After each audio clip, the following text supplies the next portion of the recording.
Good afternoon and welcome to today's episode of NWCR's Removing a Liberal Blindfold for this, the 23rd day of June in the year of our Lord 2021. It seems that the CDC thinks that an emergency meeting about COVID isn't important, but talking about Juneteenth is. From the National File comes this one. CDC canceled emergency meeting on lethal COVID vaccine side effects in children to celebrate Juneteenth instead.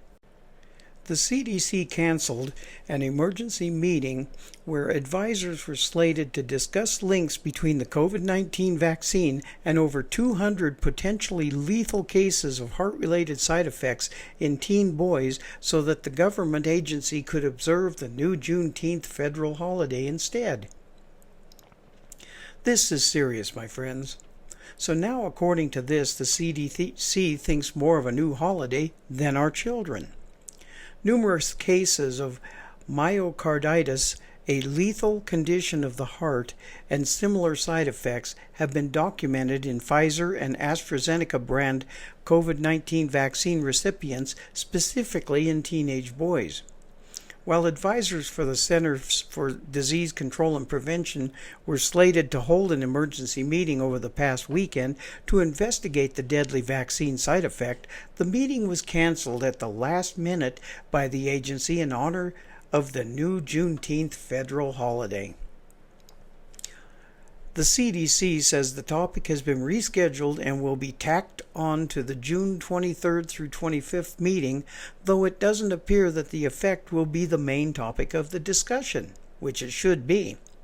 Members of the medical community have blasted the CDC's move, with Johns Hopkins health policy expert and Fox News' contributor Dr. Marty Makary comparing the cancellation to a doctor skipping out on his patients and questioning the seriousness of the bureaucratic CDC. I think we're getting a glimpse into the lack of urgency that we've seen at the CDC for a lot of the pandemic, Dr. Makary said. This is what frustrates doctors about the bureaucratic state. Doctors have a duty to serve, Makary added. I thought this was a joke. Makary later posted of the cancellation to Twitter, going on to recommend that kids stop receiving the experimental vaccine. Just ahead of the CDC's Juneteenth cancellation, an otherwise healthy Michigan 13-year-old named Jacob Kleinig died. Jacob's death came just 3 days following his second dose of the Pfizer COVID vaccine. According to his aunt, who maintains that she is very pro-vaccine, preliminary autopsy results show that Kleinig died of heart symptoms that appeared to have been myocarditis. As previously reported by National File, Kleinig's aunt, Tammy Burridges, has called for a government investigation into the vaccine death and others like it and questioned whether her nephew was used as a sacrificial lamb in the name of vaccination efforts. The @cdc.gov needs to investigate this, Burridges wrote. There have been other cases of myocarditis in young men receiving their second Pfizer shot. Have others died from it in the United States, or is my nephew the first? She added. Should any innocent child be a sacrificial lamb in this endeavor? There are moral, ethical, and health questions that need to be answered. If Jacob had not received the second shot, we believe he would be alive today. The National File was suspended for covering this report, despite the original tweets remaining on the platform at the time.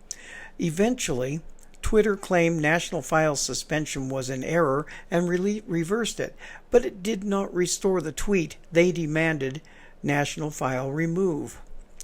Now we'll remove that liberal blindfold.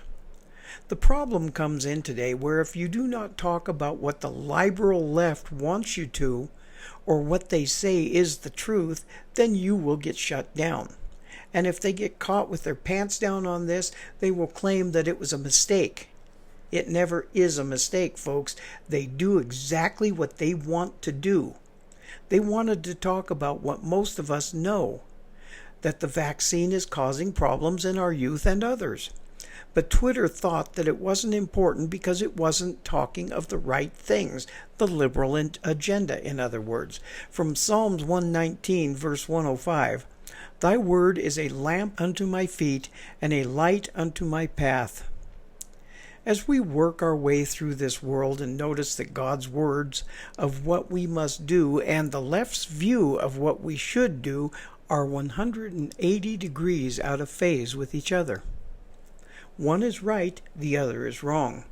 And where the left is wrong is they are pushing what the world believes is right, and they are saying that people who believe in the laws and the Constitution and bearing arms and God are wrong. No, folks, the ones that are wrong are not those that the left says are wrong. What is wrong are the left and the world view of what is right and wrong. For what the world sees as right today will be wrong tomorrow. It is an ever-evolving thing. One of the main reason that everyone is lost is because the world believes that they are the ones that are right, like I said yesterday. And until the world wises up and uses even a small portion of their brains, they will continue to be wrong. For only God is right all the time. And the narrative that the left and the media is using right now is almost always wrong. Don Lemon, Whoopi Goldberg, they're all wrong. Chris Cuomo is wrong almost 100% of the time. These are people who are being paid millions to have their shows while their shows are failing. It is like a quote that I saw yesterday that said, people like Don Lemon, and yes, I pronounce it the way it used to be, who have a failing show but is still making millions of dollars, have a cushy life because they never have to tell the truth and they still get paid. How many jobs will give that luxury to you? Not many, I guarantee you, but God will never hire any of them because to Jesus, the truth is a prerequisite of keeping a job, or even of being saved. And the truth is unknown to the left, and the media, and the politicians. Thank you again for listening to us here at NWCR, where we strive hard to find the truth hidden by the lamestream lying liberal media, and as I will always say, we will not be ruled. We are heard through Conservative Nation Media, or CNN, from behind the silver microphone of freedom with the voice of reason in this increasingly unreasonable world, where America always wins. Please subscribe to my Rumble account under the name NWCR's Removing the Liberal Blindfold, and also to my BitChute account with the same name. And now I have an account on Brighteon, which is the new replacement of YouTube with the name Removing the Liberal Blindfold. Subscribe because I am being shadow banned on Facebook and YouTube. I'll see you all again on Thursday for my next update, because you liberals need your brains to explode with the truth. God bless you all.